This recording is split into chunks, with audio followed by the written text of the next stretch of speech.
Parents usually dread having the sex talk with their kids. But there are lots of other tough conversations you have to have, too. Like, what is death? And is Santa real? But for Amberly McAteer, those questions were easy. You know, those questions I've been pretty transparent about, and I speak to them with, age-appropriate honesty. So, where a baby comes from, we've said that, mommy and daddy get together and they love each other. And out of that love, a baby is formed in the woman's tummy. I'm not going into the physics of it. I'm just giving an honest answer that a 5 and a 3-year-old can understand. Death. I talk a lot about how my grandmother was amazing, and I'm telling my kids these stories, and they go, well, where's your grandma now? And I say, her body stopped working, but that doesn't mean that the love goes away. It just means she's not here with us right now. Santa is a little bit more of like a divisive topic with me and my husband, but whenever my kids have asked, how real is Santa, I talk about that he's created by the spirit of giving. But then there was the issue of climate change. So a question I couldn't quite answer came up. My daughter looked outside one morning in June and said, Mom, why is the sky orange? And I did something that I've never actually done before, and that is just skirt the question entirely, redirected, distracted, and until she just forgot about it. I said, hey, orange is a fun word to say. Hey, kiddo. Orange, orange, orange. I was like, I have a fun game to play. Does anything rhyme with orange? Because I just honestly could not stomach telling her that the truth was that wildfires are burning out of control in several parts of the country, and they're affecting our air quality here in Toronto, and we don't know when it's going to stop or when it's going to come back. How much of that can I really unload on a 5-year-old? Right. Hard to talk about climate change. Easy to say the word door hinge. That doesn't rhyme with orange. That absolutely rhymes with orange. The reality is that climate change isn't something we can hide from children. Smoky air means kids can't play outside. Extreme heat is shutting down schools. Flooding is becoming tragically common, including in Texas, where more than 100 people, at least 27 of them children at a summer camp, died last week. And every summer now, entire families are displaced by wildfires. So we're already living with the effects of a warming climate. But how do we talk to kids about it? Amberly is a contributing columnist for the Globe and Mail who writes about parenting. Today, she shares the best approaches for talking to children about a problem even adults can't figure out. I'm Adrian Lee, guest hosting The Decibel from the Globe and Mail. Hey, Amberly, thanks for joining us. Adrian, happy to be here. So, as a non-parent myself, talking to our children about sex and death borderline gives me hives. So, I was surprised that you found that actually easier to talk about than climate change. Why is that? Yeah, because it's not philosophical or theoretical. And unlike those questions and conversations, the climate change conversation, like those answers, I know are going to make my child uneasy and uncomfortable. And, as a parent, you never set out to worry your kids. I don't want her to think that the world is this scary, unsafe place and that some of it's, on fire and that some families are fleeing their homes. I just don't want her to know that. But those other questions, I think, are relatively easy. That makes sense. I think climate change, though, is really something that they have to engage with all the time, right? It's always there. Yeah, absolutely. It's going to be part of her future. It's going to be part of her present. And we're going to have to talk about it. So we should talk about climate change then. So how did you think about the issue before you had kids? So, I personally have always been concerned. I remember studying the ozone layer in the 90s, learning myself as a kid all the things that we can do to save the planet. And that's never really left me. I always try to make choices individually and vote in elections for people who I think are going to do better for the planet than not. But even the decision to have kids itself, that's been said to be one of the worst things you can do for the planet. Mm-hmm. But I also, when my husband and I were thinking about having kids, on the flip side, that if we don't have faith in the future, like what's truly the point? So our decision to have kids is sort of an act of climate hope itself. Parenting in some ways is an act of hope, right? And now you have 2 daughters yourself. How has your relationship to the issue changed now that you have them? It's gotten worse. Makes my climate anxiety worse. As a mom, like I literally focus on the future every day. You raise kids and you're always thinking about what lessons that you'll teach them or values that you'll instill so that they'll be good and balanced humans in the future. Are they going to be generous and resilient and kind? And what can I do now to set them up for the future? My mom brain is always thinking about next week and next month, but also like way down the road, who are they going to be and what world are they going to live in? So it's literally my job to focus on the future. So when the headlines are what they are, and when the trajectory that we're on is what it is, and no one in a leadership position appears to be doing, the hard work or is extremely concerned. Mm-hmm. We're just going on with our lives and consuming our fossil fuels and driving with our Big Macs. It's a scary place to be as a mom, and I honestly think it's like a unique anxiety as a parent. Mm-hmm. And so as a parent, you are, a guardian of their future, but you're also seeing how it's playing out on them right now. What effects do you see climate change having on your kids already? I mean, it's here, right? Like I think not only like the orange sky in June, but also like air quality has been such a big one, even just this summer. And the rising temperatures, like we're just barely into summer and it's already often too hot to be outside with my little kids. Like they have not been to their soccer games in weeks. It's too hot for me to stand outside. It's too hot for them to run outside. And I just think like what? This is supposed to be a glorious summer chapter, and we're just indoors way too much already.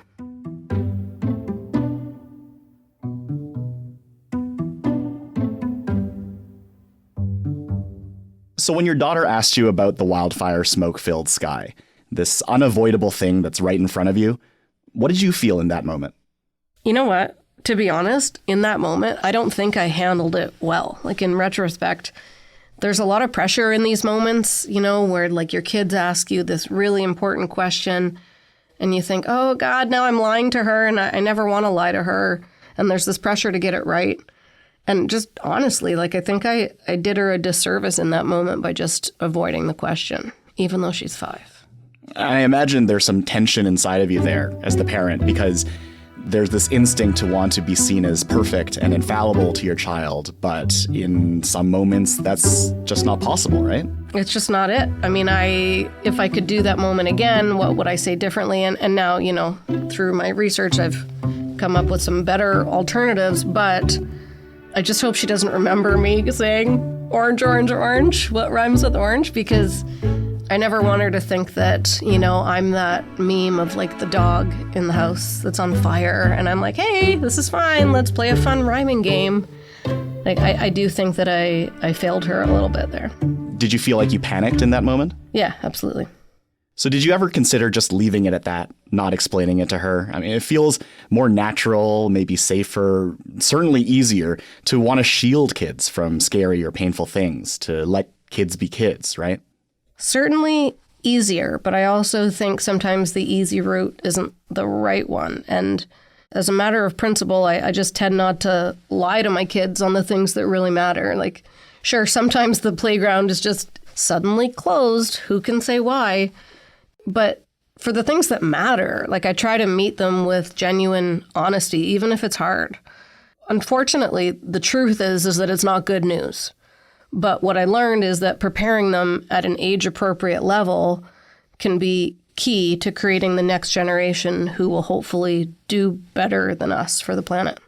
I think there'll be parents that would say, isn't there enough to worry about already as kids and parents? Why are we adding more things for them to worry about, or even explaining things? Sure, but what else matters, I would say, if we have no world to live in, or maybe less dramatically, no place that's hospitable? Why does anything else matter? like no issue. Like I've heard it said once a long time ago that climate change is the only issue. But it seems like more recently there's so many other issues to worry about that like saving the actual world that we live in has not been so important.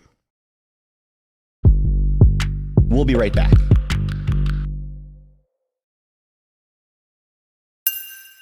Okay, so let's get into the how of how parents can approach having the climate change talk with their kids. It seems like there are kind of two conversations in one here, the informational one and the emotional one. And let's start with how exactly parents can explain something as complex as climate change to young children. So I spoke with Bridget Chervell, who's an American journalist, and she wrote a book called Parenting in a Climate Crisis, a handbook for turning fear into action. So that all seemed very relevant. And I learned a lot about what kids can handle and how to speak to them about the crisis that's here and happening now, but also truly going to be worse for them as adults. She told me that age really matters, and you really just want to follow your kid's lead. But for kids under 5, you really want to get them interested in nature is most important. You know, in her book, there's an example of picking berries off a bush, which I really liked. You know, you can take your kid, pick berries, but underline why it's important to leave some. You know, we don't take them all. We leave some to grow for next year, and we don't want to hurt the bush. We want to take what we need, but also leave some for the animals that use the bush as food too.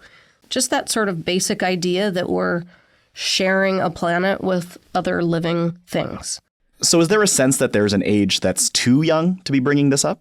Yeah, so there's a child psychologist named Abigail Gewertz, and she wrote a book called When the World Feels Like a Scary Place. She says that children, you know, at this age can't really handle ideas in the abstract, you know, when they're really young. The words climate change aren't really going to mean a dang thing to a 4-year-old. So you want to be as literal as possible. You know, not everything outside can hurt you. But if the air is unclean, then we need to wear a mask because of the air. If you're explaining something like a wildfire, you can use an example of a chimney and how the smoke in our house, you know, goes up the chimney. But sometimes big fires mean the planet's chimney isn't working as it should, and we need to wear a mask. And then when it comes to the emotional element of this conversation, how do you talk to kids about it without overwhelming or scaring them? Well, one thing that really stuck out to me in writing this piece is the idea that the more agency you give kids, the better. Again, that the author of The Parenting in a Climate Crisis, author Bridget Chervell, said, you know, for kids age 5 to 12, that's when we can really start to show them that the choices you make matter. So we talk about why we turn off the lights when we leave a room, or why we pick up garbage from the beach, or you know, she gave this great example of when she goes to a grocery store, she like challenges her son to find applesauce in a package that doesn't hurt the planet. You know, and that can make it practical and not overly scary and not something that's going to overwhelm them. We're just making it accessible and something that they can do. So we have a problem that's human caused, but also hopefully human remedied. And a lot of this advice is really targeting young kids for the most part. Did any of them talk about what parents of older kids and teens should do when it comes to talking about these topics? Well, Bridget said that, you know, when kids are teenagers, that's when you expect them to be angry, frankly. And what you can do is validate their anger and say, you know, this is a thing worth getting angry about. Like, we're not in a good place. A recent survey that I was reading from my research found that 56% of young people across Canada have climate mental health issues. They felt afraid, sad, anxious, and powerless about climate change.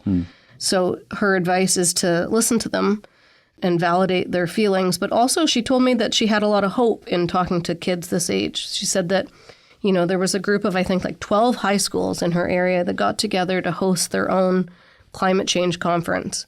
They've all felt like adults aren't doing anything about this, so we have to. And she took her 6-year-old because she thought it would inspire him. It does feel like a lot of what you're talking about here is about giving kids a real sense of agency, right? Absolutely. On the other hand, though, does that risk creating a bit of false hope on their part? that individual choices, after all, are not necessarily going to solve the problems posed by climate change. So what can they do about it? Like that's the part that's like really depressing and heavy for me to think about, if I'm being honest. Like, yes, we want to teach our kids that every little bit matters. But truly, in order to right this ship, we need systemic changes. And again, we need to vote for leaders who will make those hard choices. We need to make that like a thing that people want to see in elections. I don't want to tell my kid that what they're doing doesn't matter.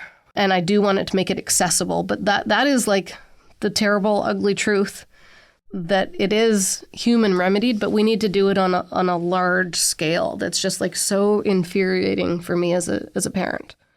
Yeah. So there's a lot to think about for parents there in terms of how they're going to talk to their kids. But like you say, parents are also thinking about these issues themselves, and in some cases, despairing. How do you manage your own emotions in talking to your kids? How did you not download maybe your anxieties about the issue to your daughters? So one mom that I spoke with for the piece, Mia Gordon in Squamish, BC, she was really inspirational because she wasn't even talking about like an orange sky. She was talking about a wildfire like encroaching on their home.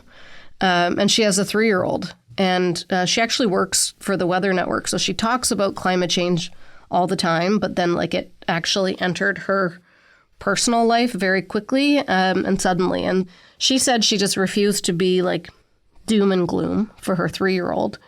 But she had this balance, which I thought was really great. So she took him outside and they watched like the water bombers. Basically, that idea of look for the helpers. But only it's a 3-year-old watching water bombers. So that's kind of exciting. And also like cheering for them and making that conversation like a look how we're helping, which to me, I guess is what the seed you want to sow in your kid. Mm-hmm. Yeah, looking for the helpers. That's what we're talking about here, right? We're talking about values. We're talking about lessons that are bigger takeaways, right? That's kind of why we're having these conversations in the first place. Yeah, absolutely. So other than trying to pass on values and extend agency to kids, are there other things that parents should try to foster with them? So I think resiliency and adaptability in our kids right now is more important than ever. Dr. Becky, do you know Dr. Becky, no. Adrian? What? As a childless person? Huh. So she's a brilliant resource on the internet for basically any kid issue. And she talks a lot about resiliency and sort of getting kids comfortable with the space between not knowing and knowing, or wanting something to go one way and not, like the disappointment or the frustration. So she sort of teaches that frustration is a great thing because it's the space where learning happens. So I always try to lean into this with my kids. Like I try not to just fix their problems because they're going to inherit a bunch of problems. Silly things like this morning, my kid struggling to tie her own shoes. I could have done it really quickly and got her out the door. But I was like, hey, here's the fun frustration part. I try to teach her that it's like, this is where your brain is growing and it's getting bigger and bigger. So you sort of learn how to deal with the frustration or how to cope when expectations change. So we can be uncomfortable and not know how to tackle a thing. But I think that's the key to like building a resilient little kid. Mm-hmm. Okay, so then when you did decide to talk to your daughter about climate change, how did that conversation go? It was kind of sad. Are you ready for the sad story? I'm ready. So I started to talk to her using one of the examples that I was given about, blankets, that if you put on too many blankets, you get too warm. And so the planet needs a blanket, but it doesn't need 7. And I said that the planet is getting too hot right now with all of these blankets. And she immediately asked for her notepad, which is like extremely, extremely like Mom. Mm. She's like, I gotta get my notepad out. And then she said, Mom, how do you spell, I wish you could feel better? She wanted to write a letter to the planet. I think she's probably written a letter to like a sick kid in her classroom. So she wanted to write a letter to the planet that said, I wish you could feel better, which just broke my heart. But then I used that sentiment that she had, that she wishes the planet could feel better.